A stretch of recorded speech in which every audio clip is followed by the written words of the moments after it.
बिस्मिल्लाहिर्रहमानिर्रहीम, अस्सलाम वालेकुम। आपको शायद अभी हम काफ़ी देर से अंदर थे मगर आपको शायद ख़बर मिल गई होगी कि खान साहब और कुरैशी साहब का क्या पैगाम है। सारी जमातों के लिए उन्होंने एक पैगाम दिया है, सिवाय नून लीग, पीपल्स पार्टी और MQM के। वो चाहते हैं कि ये बाकी जितनी भी जमातें हैं उन्हें दावत देना चाह रहे हैं, आप आइए, यकजा हो जाएं और आप सब इस नुक्ते पर और इस असूल पर हमारे साथ खड़े हों कि इलेक्शंस को शफाफ किया जाए और जो शफाफियत इलेक्शन में उसको ज़ाहिर की जाए। फॉर्म 45 सब जमातें अपने सामने लेकर आएँ, हम सबको बैठना चाहिए, हम सबको हर जमात के नुमाइंदे को फॉर्म 45 दिया जाता है इलेक्शंस के बाद जब काउंटिंग होती है। तो हम दावत देते हैं सारी जमातों को कि वो अपने अपने फॉर्म 45 जो हैं वो सामने लेकर आएँ ताकि उससे इस इलेक्शन में हम शफाफियत दोबारा वापस लेकर आएँ। इस वक्त आपके सामने है कि पार्लियामेंट इस तरह की बनने जा रही है कि कोई हुकूमत बनाने के काबिल नहीं है और अब तो लग रहा है कोई हुकूमत बनाना चाहता भी नहीं है।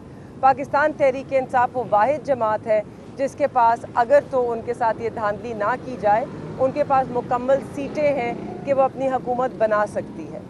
तो खुदारा बेहतर यही होगा कि आप अगर कोई गलती हुई है इलेक्शन कमीशन ऑफ पाकिस्तान से तो उसे दुरुस्त कीजिए।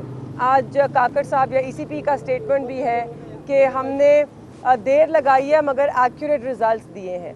तो आपने देर बहुत लगाई है और रिज़ल्ट्स एक्यूरेट बिल्कुल नहीं दिए हैं क्योंकि फॉर्म 47 फॉर्म 45 के साथ मैच नहीं करते।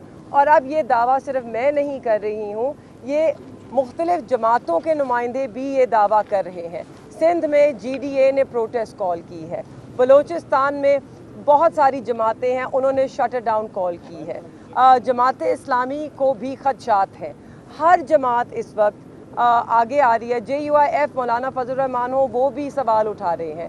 सिर्फ 3 जमातें इस वक्त खामोश हैं, वो पीपल्स पार्टी है, नून लीग है और MQM है।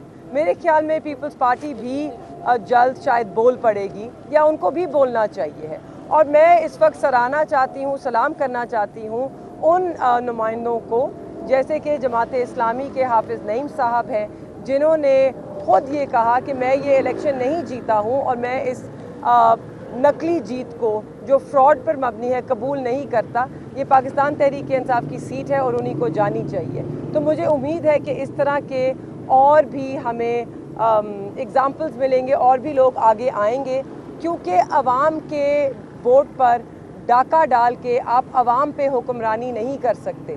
अवाम पे आप तभी हुक्मरानी कर सकते हैं जब आप अवाम के वोट से उनके एतमाद के साथ आएँ। रियासत भी तभी मजबूत होती है जब वो अवाम की नुमाइंदगी करने आए, अवाम पे मुसल्लत ना की जाए। तो बेहतर यही होगा कि अवाम ने एक बहुत खूबसूरत तरीके से 8 फरवरी को अपनी पुरअमन तरीके से राय दी, अपने गुस्से का भी इजहार किया, अपने जज्बात का भी इजहार किया अपने वोट से। उसको तस्लीम कीजिए। 60% वोटर आपका नौजवान है, वो पहली दफ़ा निकला है, उसने अपनी राय दी है। क्या आप उसको ये पैगाम देना चाहते हैं कि ना तुम्हारा मुस्तकबिल है इस मुल्क में, ना तुम्हारे लिए नौकरी है इस मुल्क में और ना ही तुम्हारी कोई आवाज़ है इस मुल्क में? इस पैगाम से आप पाकिस्तान को क्या मुस्तहकम बना सकते हैं, क्या मुस्तहकम बनाना चाह रहे हैं? और क्या नतीजा होगा इसका अगर आपने नौजवान में भी अब मायूसी बैठा दी और उनको इस इलेक्शन के अमल से या जमहूरी अमल से बाहर कर दिया हमेशा हमेशा के लिए? ये ना रियासत के लिए अच्छा है ना जमहूरियत के लिए अच्छा है। हम सब चाहते हैं एक मजबूत पाकिस्तान, एक मुस्तहकम पाकिस्तान। तो बेहतर यही होगा, हम दोबारा इलेक्शंस नहीं करा सकते, बड़ा महंगा एक्सरसाइज होती है, पाकिस्तान का वैसे ही इस वक्त माली हालात बुरे हैं। हमें चाहिए कि हम सब इकट्ठे हों। और मैं तो खान साहब और कुरैशी, मेरे वालिद शाह महमूद कुरैशी, उन्होंने दावत बाकी जमातों को दी है मगर क्योंकि मैं एक नौजवान सियासतदान हूँ, मैं चाहती हूँ कि चीज़ें आगे बढ़ें।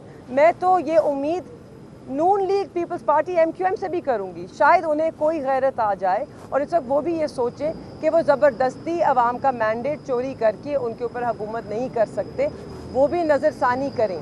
अगर आप नहीं जीते कोई सीट, आपके पास फॉर्म 45 हैं, आपको भी मालूम है कि आप नहीं जीते, धांधला करके आपको वो सीटें दी जा रही हैं।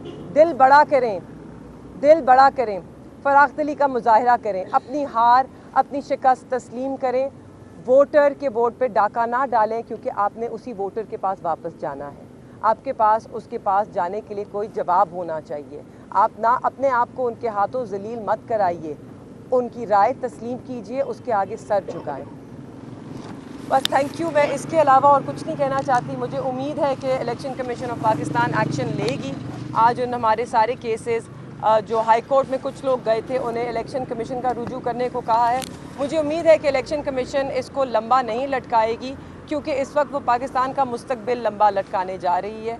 हम चाहते हैं कि इस मुल्क में जमहूरियत हो, मुस्तहकम हो मुल्क, और ये अमल आगे चले, और ये तभी चल सकता है अगर इलेक्शन कमीशन इस पर जल्द फैसले दे और दुरुस्त फैसले करे।